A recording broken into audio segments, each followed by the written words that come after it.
Nous, on évolue sur un marché qui est dans le monde physique, c'est-à-dire qu'on n'est pas sur le e-commerce ou Internet ni les mobiles. Donc notre problématique, elle est liée sur la vente, l'aide à la vente et la performance commerciale dans les lieux physiques et principalement les magasins. Mais ça pourrait aussi être un stade de foot, un club de golf. Et donc, nos outils et notre ambition, c'est d'apporter des solutions de performance commerciale grâce au digital.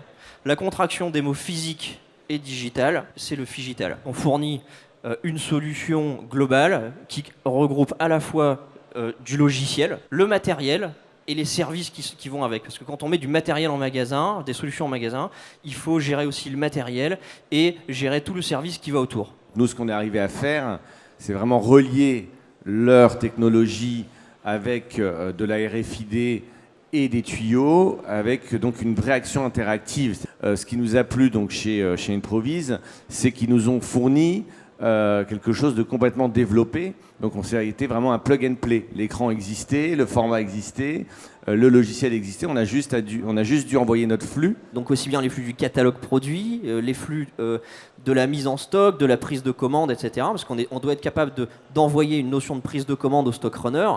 Après, effectivement, donc on va mettre en place le bon matériel au bon endroit. Chacun des matériels est configuré en fonction de sa géolocalisation dans le magasin, ce qui permet d'avoir un merchandising adapté. Et enfin, effectivement, après, une fois que c'est en place, eh ben, on n'a plus qu'à suivre les tableaux de bord, de performance, de fonctionnement, de statistiques, et faire de l'optimisation. Sébastien, est-ce que l'attractivité de ce type de solution peut se pérenniser, ou est-ce que c'est vraiment quelque chose d'un phénomène de mode?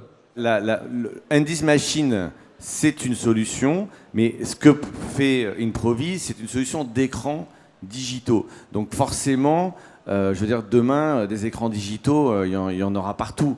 Donc pour Improvise, il y a de la pérennité, c'est sûr. Pour Indies Machine, sur notre système de capsules et de tubes, on verra. Le ROI est extraordinaire. Vous vous rendez compte, sur 45 mètres carrés, on fait le chiffre d'un magasin de 200 mètres carrés.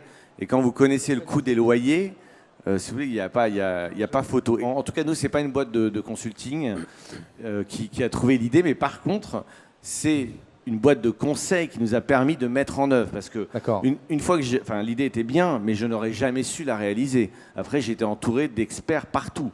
Des startups comme Improvise, une startup pour la RFID, une boîte allemande leader mondial des tubes pneumatiques, un conseil qui a développé le projet. Donc j'ai été extrêmement entouré après. Il faut des experts pour réaliser, mais pas pour les idées.